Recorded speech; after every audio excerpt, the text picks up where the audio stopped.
South ఆఫ్రికాపై team India ఘన విజయం సాధించింది. 9 వికెట్ల తేడాతో ఈ ఘన విజయాన్ని సొంతం చేసుకుంది టీమిండియా. సెంచరీతో జైస్వాల్ అదరగొట్టాడు. 3 వన్డేల సిరీస్ 2-1 తేడాతో ఇప్పటికే భారత్ కైవసమైంది. హాఫ్ సెంచరీలతో కోహ్లీ, రోహిత్ అదరగొట్టారు. ఈ సిరీస్లో కోహ్లీ సూపర్ పర్ఫార్మెన్స్ కనిపిస్తోంది. 2 సెంచరీలు, 1 హాఫ్ సెంచరీ కనిపిస్తోంది. ఈ నేపథ్యంలో ఇక థర్డ్ మ్యాచ్ కూడా ఈజీగా ఇప్పటికే మనం చూస్తున్నాం. ఇప్పటికే 2-1 తేడాతో సిరీస్ మన కైవసం అయిపోయినటువంటి పరిస్థితి కనిపిస్తోంది. మరోవైపు యశస్వి జైస్వాల్ సూపర్ సెంచరీతో మంచి పర్ఫార్మెన్స్ మనకి ఇక్కడ క్లియర్గా కనిపిస్తోంది. మొదటి సౌత్ ఆఫ్రికాలో తొలి వన్డేలో కొంత యువ ఓపెనర్ యశస్వి జైస్వాల్ విఫలమైనప్పటికీ మొత్తం మీద మళ్ళీ తిరిగి ఫామ్లోకి రావడం జట్టుకు కూడా చాలా మంచి పరిణామంగానే కనిపిస్తోంది. ఈ సిరీస్ మొత్తం మీద డిసైడర్ 3వ వన్డేలో జైస్వాల్ సెంచరీతో చెలరేగిపోయినటువంటి పరిస్థితి కనిపిస్తోంది. 271 పరుగుల లక్ష్య ఛేదంలో జైస్వాల్ ఈ కీలక ఇన్నింగ్స్ ఆడాడు.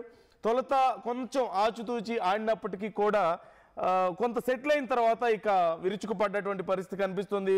ఈ వైజాగ్ మైదానంలో బౌండరీల వర్షం కురిపించాడని చెప్పాలి. మొత్తం 111 బంతుల్లో 10 4లు, 1 సిక్సర్తో తన వన్డే సెంచరీ మార్క్ని అందుకున్నాడు జైస్వాల్. మొత్తం మీద ఇప్పుడు సెంచరీ కొట్టిన తర్వాత తన ఆనందాన్ని ప్రేక్షకులతో కూడా పంచుకున్నాడు.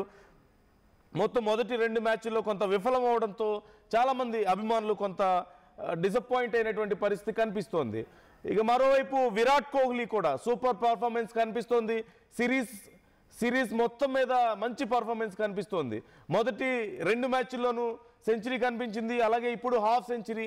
ఈ నేపథ్యంలో కోహ్లీ పర్ఫార్మెన్స్ కూడా మంచి అభిమానులకు మంచి హ్యాపీనెస్ని ఇస్తుందని చెప్పాలి. ఈ సందర్భంలో చాలా రోజుల తర్వాత ఇండియా టీం మొన్న జరిగినటువంటి టెస్ట్ మ్యాచ్లలో కొంత నిరాశపరిచినప్పటికీ కూడా ఇప్పుడు జరిగినటువంటి మ్యాచ్ల్లో ఈ సిరీస్ని కైవసం చేసుకోవడంతో మళ్ళీ ఇండియన్ క్రికెట్ అభిమానుల్లో ఆ ఉత్సాహం మళ్ళీ కనిపిస్తోంది.